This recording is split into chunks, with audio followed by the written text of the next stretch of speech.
তো আজকে আমরা পড়বো রাসায়নিক বিক্রিয়ার মাধ্যমে বিদ্যুৎ উৎপাদন, production of electricity by chemical reaction. এর আগে আমরা তড়িৎ বিশ্লেষ্য কোষটা দেখেছি। তড়িৎ বিশ্লেষ্য কোষের মেইন থিম ছিল, এই ক্ষেত্রে আমরা বিদ্যুৎ শক্তি ইউজ করেছিলাম, ব্যাটারি ইউজ করেছিলাম, ব্যাটারি ইউজ করে দেন আমরা রাসায়নিক বিক্রিয়াটা করেছি যথাক্রমে অ্যানোড এবং ক্যাথোডকে ইউজ করে। তো এই ক্ষেত্রে আমাদের জারণ বিজারণ বিক্রিয়াটা ঘটেছে মূলত বিদ্যুৎ শক্তি প্রবাহ দেওয়ার ফলে, বিদ্যুৎ শক্তি দেওয়ার পরে। আর এই ক্ষেত্রে আমাদের বিদ্যুৎ শক্তিটা উৎপন্ন করব রাসায়নিক বিক্রিয়া হওয়ার ফলে। তো দুইটাই কিন্তু ঠিক বিপরীত বৈশিষ্ট্য ধারণ করে, যথাক্রমে আমাদের গ্যালভানিক কোষ এবং তড়িৎ বিশ্লেষ্য কোষ। গ্যালভানিক কোষের অপর নাম আমাদের ড্যানিয়েল সেলও বলা হয়, আবার এটার অপর নাম ভোল্টাইক কোষও বলা হয় এটাকে। তো গ্যালভানিক কোষ হলো সেই সকল কোষ যে সকল কোষের ভিতরে পদার্থসমূহের রাসায়নিক বিক্রিয়া ঘটিয়ে বিদ্যুৎ শক্তি উৎপাদন করা হয়। তাহলে এক্ষেত্রে রাসায়নিক বিক্রিয়া ঘটাবো, দেন বিদ্যুৎ শক্তি তৈরি হবে। তো গ্যালভানিক কোষে সাধারণত দুটো ভিন্ন মৌল দিয়ে তৈরি দুটো ইলেকট্রোডকে ভিন্ন পাত্রের তড়িৎ বিশ্লেষ্যের দ্রবণের মধ্যে আংশিকভাবে ডুবানো হয়। তড়িৎ তার দুটার মধ্যে সক্রিয় ধাতুর ইলেকট্রোড অ্যানোড আর কম সক্রিয় ধাতুর ইলেকট্রোড ক্যাথোড হিসেবে কাজ করে। তো ওই ক্ষেত্রে যেটা সক্রিয়তা বেশি ওই ক্ষেত্রে ওটা অ্যানোড হিসেবে কাজ করবে, মানে ওখানে জারণ ঘটবে।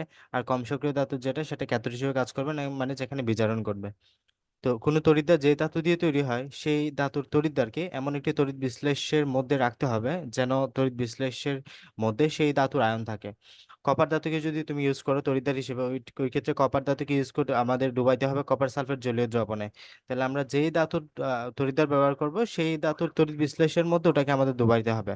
সাপোজ তুমি যদি আয়রন ইউজ করো দণ্ড হিসেবে, তোমাকে আয়রন সালফেটের জলীয় দ্রবণে এটাকে ডুবাইতে হবে। তাহলে আয়রন সালফেটের জলীয় দ্রবণে তুমি যখন এটা বসাবে তখন আমাদের এটা গ্যালভানিক কোষ হবে। সেম ভাবে যখন আমরা জিঙ্ক ধাতুর দণ্ড ইউজ করবো ওই ক্ষেত্রে আমাদের জিঙ্ক সালফেটের জলীয় দ্রবণ ওটাকে ডুবাইতে হবে, এবং তড়িৎদ্বার দুটিকে আমাদের অ্যাটাচ থাকবে ইউ শেপ একটা লবণ সেতু দ্বারা। এই ব্রিজের মাধ্যমে আমাদের লবণ সেতু তড়িৎ আমাদের যে তড়িৎ বিশ্লেষ্য কোষ, এই কোষ দুটা আহ পরস্পরের সাথে যুক্ত থাকবে। এবং ওখানে আমাদের বিভিন্ন লবণ, আহ একটা হচ্ছে পটাশিয়াম ক্লোরাইড বা পটাশিয়াম নাইট্রেট, এভাবে বিভিন্ন লবণ থাকবে।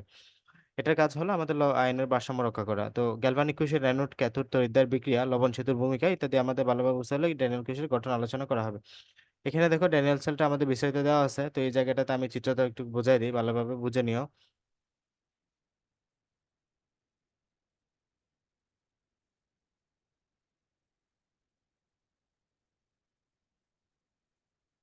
এটা হচ্ছে আমাদের ড্যানিয়েল সেল বা গ্যালভানিক কোষ। তো এই ক্ষেত্রে আমরা, এটা হচ্ছে জিঙ্ক পাত, এটা হচ্ছে জিঙ্ক পাত যেটা আমরা অ্যানোড হিসেবে ব্যবহার করছি, এটা অ্যানোড হিসেবে ব্যবহার করছি। আর এটা হচ্ছে কপার দণ্ড, তাহলে এটা হচ্ছে কপার, এদিকে হচ্ছে জিঙ্ক, জিঙ্ককে আমরা অ্যানোড হিসেবে ব্যবহার করছি, জিঙ্ককে আমরা অ্যানোড হিসেবে ব্যবহার করছি। আর কপারকে আমরা ক্যাথোড হিসেবে ব্যবহার করছি। ঠিক আছে। তো এক্ষেত্রে আমাদের জিঙ্ককে, জিঙ্ক দণ্ডকে আমরা জিঙ্ক সালফেট জলীয় দ্রবণে ডুবাইলাম, জিঙ্ককে আমরা জিঙ্ক সালফেট জলীয় দ্রবণে ডুবাইলাম, কপারকে আমরা কপার সালফেট জলীয় দ্রবণে ডুবাইলাম। তাহলে কপারকে আমরা কপার সালফেট জলীয় দ্রবণে, জিঙ্ককে জিঙ্ক সালফেট জলীয় দ্রবণে ডুবালাম। এবং দুটা বিশ্লেষ্য আমাদের এক্ষেত্রে ইউ শেপ একটা লবণ সেতু দ্বারা যুক্ত আছে, সল্ট ব্রিজ দ্বারা এটা যুক্ত আছে, যেখানে আমাদের লবণ আছে। এবং এখানে বিদ্যুৎ উৎপন্ন হয়েছে কিনা সেটা যাচাই করার জন্য আমাদের এই জায়গায় একটা বাল্ব দেওয়া আছে, বাল্ব যদি জ্বলে ওঠে তাহলে আমরা বুঝবো এই জায়গায় বিদ্যুৎ তৈরি হয়েছে। অথবা বাল্বের পরিবর্তে এখানে গ্যালভানোমিটারও থাকতে পারে, গ্যালভানোমিটারের খাটাটা নড়ার মাধ্যমে আমরা বুঝতে পারবো এই জায়গায় বিদ্যুৎ তৈরি হচ্ছে কিনা। তো এখন,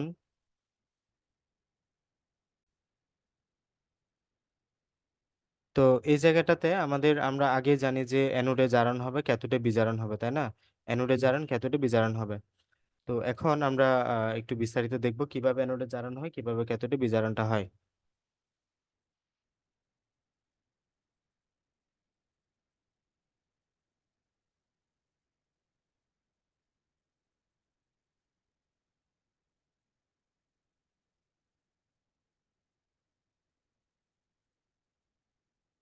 তাহলে এই জায়গাটা আমাদের জিং দণ্ড আছে, তাই না? জিং দণ্ড অ্যানোড হিসেবে কাজ করতেছে। তো আমি বলতেছি অ্যানোডে, অ্যানোডে কি ঘটে? জারণ ঘটে। অ্যানোডে জারণ, ক্যাথোডে বিজারণ ঘটে। এটা পুরোটা জিং দণ্ড। এখানে কপারে, এখানে আমাদের জলীয় দ্রবণে জিঙ্ক সালফেট জলীয় দ্রবণ আছে, এখানে জিঙ্ক সালফেটের জলীয় দ্রবণ আছে। তো জিঙ্ক সালফেট দিলে এটা আমাদের জিঙ্ক সালফেটটা তোমার বিয়োজিত হবে, জিঙ্ক সালফেটটা বিয়োজিত হয়ে জিঙ্ক 2+ এবং সালফেট 2- পরিণত হবে, খুবই স্বাভাবিক। তাহলে জিঙ্ক সালফেটটা বিয়োজিত হয়ে জিঙ্ক 2+ আয়ন এবং সালফার 2- আয়নে পরিণত হবে। এখানে কপার 2+ আছে, এই কপার সালফেট আছে, কপার সালফেটটা বিয়োজিত হয়ে কপার 2+ এবং সালফেট 2- পরিণত হবে, খুবই স্বাভাবিক, মানে এটা বিয়োজিত হবে যথাক্রমে তারা। তো এখানে আলটিমেটলি এই পাত্রে আমরা জিঙ্ক 2+ পাবো, সালফার 2- পাবো। মনে রাখো, জিঙ্ক 2+ পাবো, সালফার 2- পাবো। এই পাত্রে আমরা কপার 2+ পাবো, সালফার 2- পাবো। এটা হচ্ছে আমাদের দ্রবণের যে জিঙ্ক 2+, এই জায়গায় দ্রবণের যে কপার 2+ এইগুলা। তো এখন আমরা যেটা পড়বো সেটা হচ্ছে জারণ বিজারণ যথাক্রমে। তো অ্যানোডে আমরা জানি জারণ ঘটে, তার মানে অ্যানোডে কি ঘটবে সেটা আমরা বিক্রিয়াটা লিখি, অ্যানোডের বিক্রিয়া। অ্যানোডের বিক্রিয়ার মাঝে আমরা অ্যানোডে তুমি জিঙ্ক দণ্ডটা ডুবাইছো, জিঙ্ক দণ্ড সেটা হচ্ছে ধাতু অবস্থা আছে। তাহলে এই জিঙ্ক দণ্ডটা আমরা জানি অ্যানোডে কি ঘটবে, অ্যানোডে জারণ ঘটে, অ্যানোডে জারণ ঘটে। যেহেতু জারণ ঘটে, জারণ মানে আমরা কি জানি, জারণ মানে ইলেকট্রন ছাড়ন। তো এক্ষেত্রে সেই ইলেকট্রন ছাড়লো, জিঙ্কটা ইলেকট্রন ছাড়লো, কে ছাড়লো, জিঙ্ক দণ্ড যেটা ডুবাইছো ওখানে, এই জিঙ্ক দণ্ডটা ইলেকট্রন ছাড়লো। যখন সে দুটো ইলেকট্রন ছেড়ে দিবে তাহলে জিঙ্ক 2+-এ পরিণত হয়ে গেল খুব স্বাভাবিকভাবে। তাহলে জিঙ্ক দুটো ইলেকট্রন ছেড়ে জিঙ্ক 2+-এ পরিণত হয়ে গেল। খেয়াল করে দেখো, এই জিঙ্ক ধাতু থেকে, জিঙ্ক ধাতু থেকে ক্রমাগত জিঙ্ক 2+ আমাদের দ্রবণে আসবে।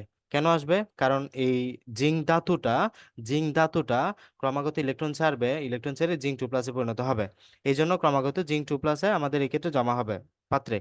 আবার মজার বিষয়, এই জায়গাটাতে আমাদের আগে থেকেও কিছু জিঙ্ক 2+ ছিল পাত্রে। কেন ছিল? কারণ আমরা যে জিঙ্ক সালফেটের জলীয় দ্রবণে মিশাইলাম, জিঙ্ক সালফেটের জলীয় দ্রবণে জিঙ্ক 2+ আগে থেকেই ছিল। তাহলে আগে থেকে জিঙ্ক 2+ ছিল, এবং এই জায়গাটা থেকে জিঙ্ক ধাতুটা যেটা অ্যানোড হিসেবে কাজ করছে, ওই জিঙ্ক ধাতুটা দুটো ইলেকট্রন ত্যাগ করে জিঙ্ক 2+-এ পরিণত হচ্ছে, যে জিঙ্ক 2+টা ক্রমাগত আমাদের পাত্রের দ্রবণে এসে মিশেছে। এখন এই দুইটা ইলেকট্রন তৈরি হইলো না, এই দুইটা ইলেকট্রন, এখানে একটা বৈদ্যুতিক তার আছে, দুই তার দিয়ে মাধ্যমে আমাদের এই প্রান্তে যাবে, যেহেতু এখানে ইলেকট্রনের চলাচল হচ্ছে। আলটিমেটলি আমরা জানি ইলেকট্রনের চলাচল মানে বিদ্যুৎ প্রবাহের চলাচল, বিদ্যুৎ উৎপন্ন হওয়া।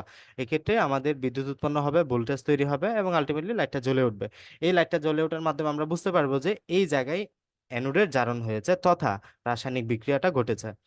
দুইটা ইলেকট্রন আসবে এই তারের মাধ্যমে, দুইটা ইলেকট্রন আসছে, দুইটা ইলেকট্রন আসছে, দুইটা ইলেকট্রন আসছে। এখন এইখানে তুমি এই কপার দণ্ডটা কিসের মাঝে ডুবাইছো? কপার দণ্ডটা কপার সালফেটের জলীয় দ্রবণে ডুবাইছো, কপার সালফেটের জলীয় দ্রবণে ডুবাইছো। কপার সালফেটের জলীয় দ্রবণ আমি বলেছি কি, কপার সালফেটের জলীয় দ্রবণ তুমি বিয়োজিত করলে কি পাবা, কপার 2+ পাবা, SO4 2- পাবা, খুবই স্বাভাবিক।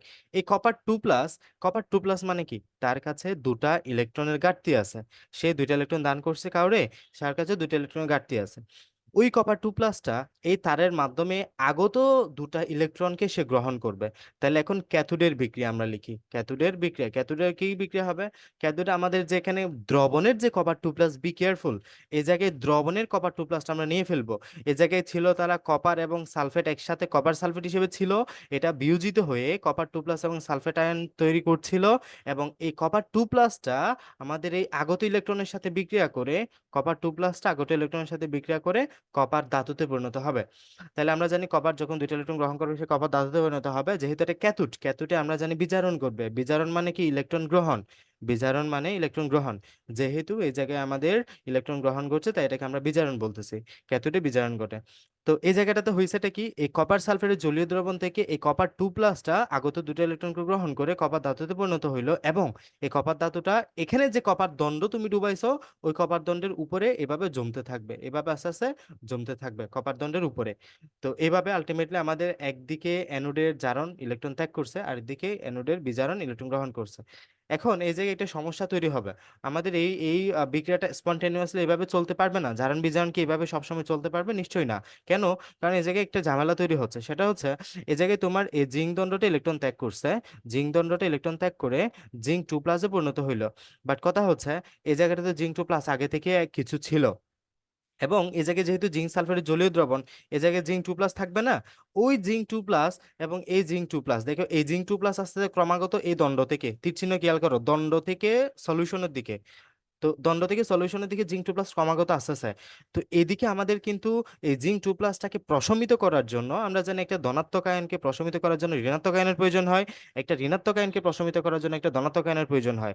তাহলে এই যে এই ধনাত্মক আয়নকে প্রশমিত করার জন্য পর্যাপ্ত পরিমাণে ঋণাত্মক আয়নের উপস্থিতি এই জায়গাটাতে নাই। ফলে আলটিমেটলি আমরা বলতে পারবো এই যে অ্যানোড দ্রবণে অ্যানোড পাত্রে আমাদের পজিটিভিটির আধিক্য হচ্ছে, তাহলে এদিকে আমাদের পজিটিভিটির বৃদ্ধি পাচ্ছে, কারণ জিঙ্ক টু প্লাস ক্রমাগত বৃদ্ধি পাচ্ছে, যেটা একটা পজিটিভ আদান। দেন আমাদের এদিকে খেয়াল করো, এদিকে আগত দুটো ইলেকট্রন আসছে, আগত দুটো ইলেকট্রন এসে কি করলো, সে একটা কাজ করে ফেললো, সেটা হচ্ছে এই জায়গায় আমাদের কপার সালফেটের জলীয় দ্রবণ ছিল, কপার সালফেটের জলীয় দ্রবণ ছিল, এই জায়গায় কত সুন্দর কপার টু প্লাস এসও4 টু মানে সুন্দরভাবে আছে তারা বন্ডিং এর মাধ্যমে। বাট এখানে হয়েছেটা কি, এই কপার টু প্লাস দেখতেছো না, কপার সালফেটের যে কপার টু প্লাস দ্রবণের যে কপার টু প্লাস, ওই কপার টু প্লাসটা ওই আগত ইলেকট্রনের সাথে সে গ্রহণ করে ফেলে, আগত ইলেকট্রনের সাথে সে বাইন্ড করে আলটিমেটলি কপার ধাতুতে পরিণত হয়। যেহেতু এই কপার টু প্লাসটা ক্রমাগত কপার ধাতুতে পরিণত হয়ে এই কপারের সাথে সে অ্যাড হচ্ছে, আলটিমেটলি সে সালফেটকে একা করে দিচ্ছে, মানে প্রতিনিয়ত এদিকে একক সালফেট আয়ন বৃদ্ধি পাবে, যেটা একটা নেগেটিভ আধান। তাই এই পাত্রে আমাদের নেগেটিভিটি বৃদ্ধি পাবে, এই পাত্রে নেগেটিভিটি বৃদ্ধি পাবে।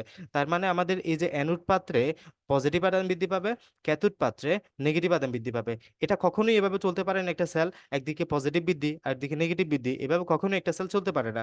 আমরা জানি একটা পজিটিভ আদার জন্য তার একটা কাউন্টার ল্যাটারাল একটা আমাদের কি প্রয়োজন, নেগেটিভ আদান প্রয়োজন, একটা নেগেটিভের জন্য তার কাউন্টার পজিটিভ আদান প্রয়োজন। তো এটাকে প্রশমিত করার জন্য আমরা ইউজ করছি একটা ইউ শেপ সল্ট ব্রিজ। এক্ষেত্রে আমাদের এটার নাম কি, এটা হচ্ছে ইউ শেপ, এটা ইউ এর মতো, উল্টা ইউ এর মতো, ইউ এভাবে আমরা লিখি, ইউ কে ঠিক উল্টা করলে আমরা এভাবে লিখি। তাহলে এটা ইউ শেপ, উল্টা ইউ শেপ একটা সল্ট ব্রিজ বা লবণ সেতু। তাহলে উল্টা ইউ শেপ একটা সল্ট ব্রিজের মাধ্যমে আমাদের এই সলিউশনটা আমরা করি, এখানে যে প্রবলেমটা হচ্ছিল। তাহলে এখানে আমরা কি করব, এখানে আমরা এগার এগার ইউজ করব, এগার এগার। তো এখানে আমরা এগার এগারের সাথে আমরা কি করব, যে কোনো একটা লবণ মিশাই দিব। লবণটা হইতে পারে potassium chloride, potassium nitrate, such as যে কোনো লবণ হইতে পারে। তো এগার এগারের সাথে আমরা পটাশিয়াম ক্লোরাইডটা লিখে একটা আমরা মল তৈরি করব, দেন ওটাকে আমরা এখানে ডুবাই দিব। তাহলে যখন আমাদের এই জায়গাটাতে আমাদের বিক্রিয়াটা শুরু হয়ে যাবে, আমাদের এই পাত্রে যখন আমাদের পজিটিভিটি বৃদ্ধি পাবে, পটাশিয়াম ক্লোরাইড আমরা লবণ দিলাম এই জায়গাটাতে, পটাশিয়াম ক্লোরাইড একটা পজিটিভ প্লাস ক্লোরাইড মাইনাস, এই ক্লোরাইড মাইনাসটা তখন আমাদের এই দিকে চলে আসবে, ক্লোরাইড মাইনাসটা এদিকে চলে আসবে, এবং এদিকে যখন পজিটিভিটি বৃদ্ধি পাবে আমাদের, এদিকে নেগেটিভিটি বৃদ্ধি পাবে, এদিকে সালফেট আয়নটা যখন বৃদ্ধি পাবে, পটাশিয়ামটা তাকে প্রশমিত করার জন্য এইদিকে চলে আসবে। দেন আলটিমেটলি আমাদের এইদিকে আমাদের সালফেটটা আমাদের এই যে জিঙ্কটা ক্লোরাইডের সাথে